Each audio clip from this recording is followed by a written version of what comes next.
Thank you, dear brothers, for your questions. I don't want to respond on behalf of the Russians because they are not here and it is not my duty to do so. However, when days are dedicated to continents in the festival, does not mean that everything will be done in the name of that continent, because there are also other activities going on, including other sessions that are run there outside that are not really specifically focusing on Africa. In terms of the Russian Youth Africa, Russian Youth Relations, as you have recommended, calling on President Putin to reinforce this, I am excited to inform you that tomorrow I have a bilateral meeting with the Russian National Council, and we are agreeing to host the first Africa-Russia gathering soon. It's going to be either at the end of this year or early next year. And also, we have other programs that we want to develop between Africa and Russia, in culture, education, and so many other things that we are going to be agreed upon. And we are going to involve all the countries of Africa. And apart from that, Russia is working on so many things when it comes to Africa youth, as we have most of our students studying here in Russia with scholarships from the Russian government. And I know some couple of Congolese youth who are here, and also some Angolan youth, some Mozambican youth, some South African youth, because it goes to all the countries of the continent. That is what Russia is doing in terms of education. But there are other things that we need to improve. Russia and Africa has a great historical relationship. Russia tends to be that one country that always defends Africa, be it at the international arena.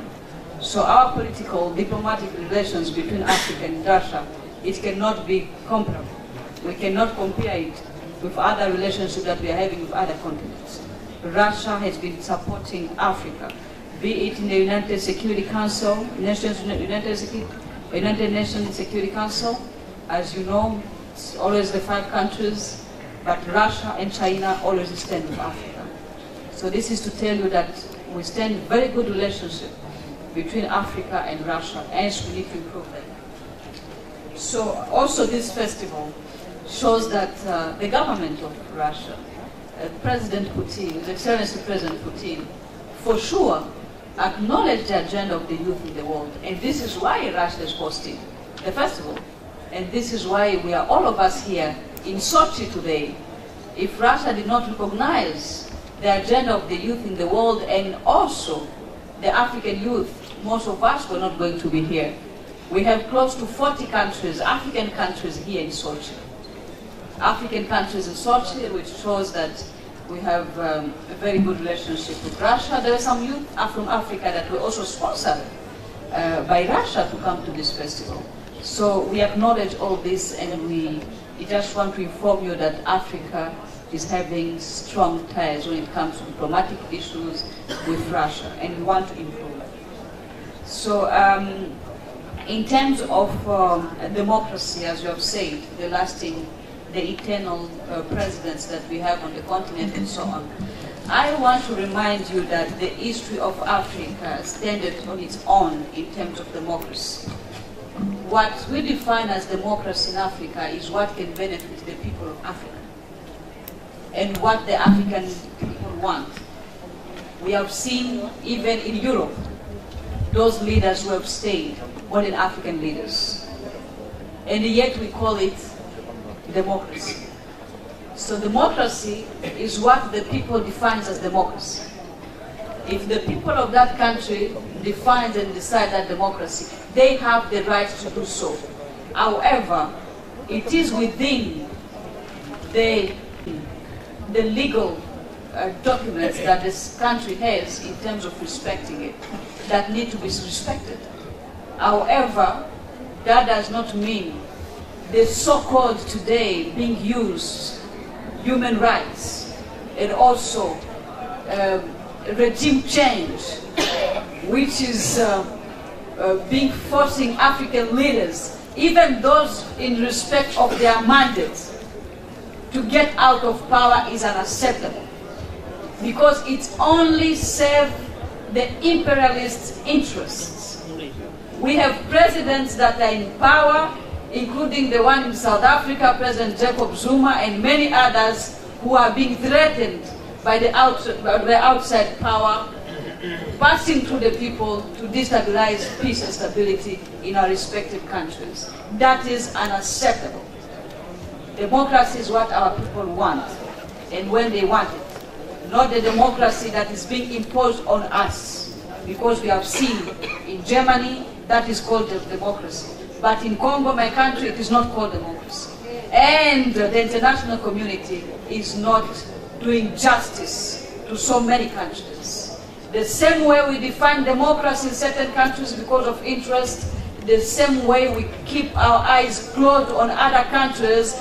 We were having even heads of state that were there before even our fathers were born, simply because they have their own interests in those specific countries. When the international community will do justice to all the countries, then we'll respect the international community. Democracy in Congo should be democracy in Uganda, democracy in South Africa shall be democracy in Angola, democracy in Namibia shall be democracy in Algeria, so that we can all follow that. But when something, a country is specifically being attacked, then there we see the interest. Democracy has become, and diplomacy has become, a business.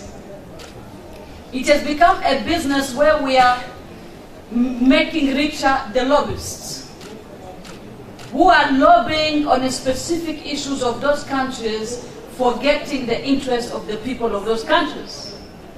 The more money you invest in lobbying, the more you are stabilized, and the more they respect you in the international community. So it's no longer about the people, it's about business. The more money I have, I'm going to hire lobbyists, I'm going to give them a lot of money, they'll destabilize the country.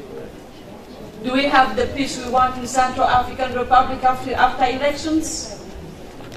14 regions in Central African Republic are being run by rebels, and only 2 which is being run by an elected president. The same issue in Burundi.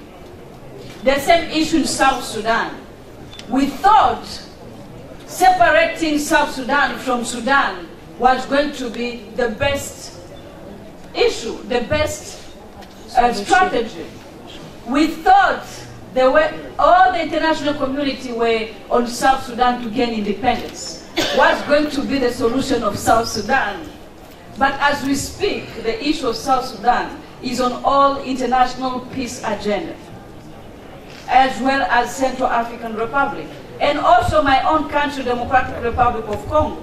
So, my brother, democracy, the way it's being defined in international community, need to do justice to the people. And whenever it does justice to the people, it is when the people of those respective countries find their interest in the so-called democracy. So I'm agreeing with you that we have to do that. But it shouldn't be a tool to destabilize Africa, but also to unite Africa. We want independent, free economically, and we want our resources to benefit our people. To benefit our people. In countries like DRC, I'm giving example because this is very, very important before we conclude. People who have come in Congo for peacekeeping missions, those people sometimes they never want war to end in Congo because they have become richer even they could imagine in their minds. They have built in their own countries. Even if they get a job in New York, they will not go. They will choose to stay in the east of Congo and make sure that the war continues. So we know many realities, and we are a generation that is very conscious, and we will make sure that we stand for our countries. So that is as far as the issue of democracy is concerned, as you have raised, and I hope I've covered most of the important questions that were questioned. We are not Africans, but they spend all the time with us. I think it's important for us, and it's good, your presence. I must also briefly say on behalf of the Angolan delegation that we are happy because this moment was important for us to show.